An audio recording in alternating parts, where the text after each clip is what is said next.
another round of one of your favorite series. Remember, I need your questions to keep this going, so leave your comments down below for rapid fire Q&A.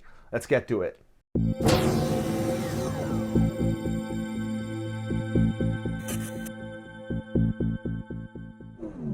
Hello everyone, welcome back to MixbusTv. Hope you're having a great day. Before we start, info box down below for my mixing courses on ProMix Academy and free plugins, special discounts and offers. Also, if our videos are helping you, you wanna support the channel, click the join button down here. See all the perks of becoming a member. Milton Royas, any tips for ear training for audio mixers? Thank you, David. I know there are some applications for that. I never tried it myself.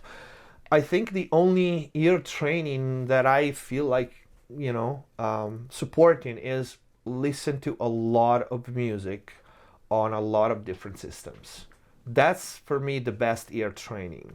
And listen to your mixes as well as commercial mixes in the same places and in the same state of mind. Like you're training in the gym, put your mixes in your playlist. Even if you don't like the songs that you're mixing or whatever, or you don't feel like listening to them because you listen the whole day in studio, you listen to the stuff that you mix in a critical listening environment.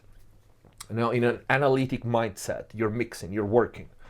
But when you listen to music casually, your brain switches and you hear things differently. So if you don't do that with your mixes as well, and you mix them into your playlist in the car, in your earpods, in your Bluetooth speaker while you do things in the kitchen, that's the best ear training, because it's not the main focus anymore and you perceive things very, very differently. So that's the ear training. Another technical training that I can advise is when you're trying to find a frequency and you're trying to learn, don't swipe. With a parametric EQ, you boost and then you move left and right with like fab filter type of EQ. But try to understand what is the frequency and boost there. Like for example, you think there's a problem at 300, grab 300 and boost it. If it's not there, try to guess again. Go down to unity and then boost again and then boost again. Same for the high end.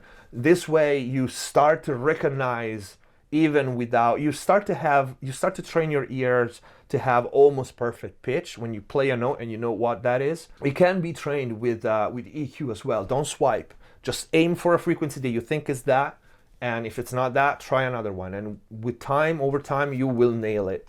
And also another ear training, this is probably a video that I'm gonna do.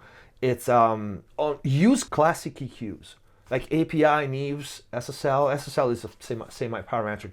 So the ones that have fixed frequencies.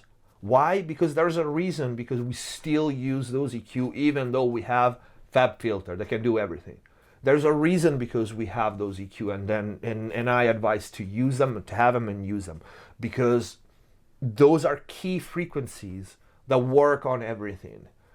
Pretty much, they worked on everything until digital came along. So if you can't fix it with one of those EQ, music has changed a lot. So take it with a grain of salt. But as a general rule, if you cannot fix it with those EQ, when you have a limited amount of choices, probably the source sound is a problem.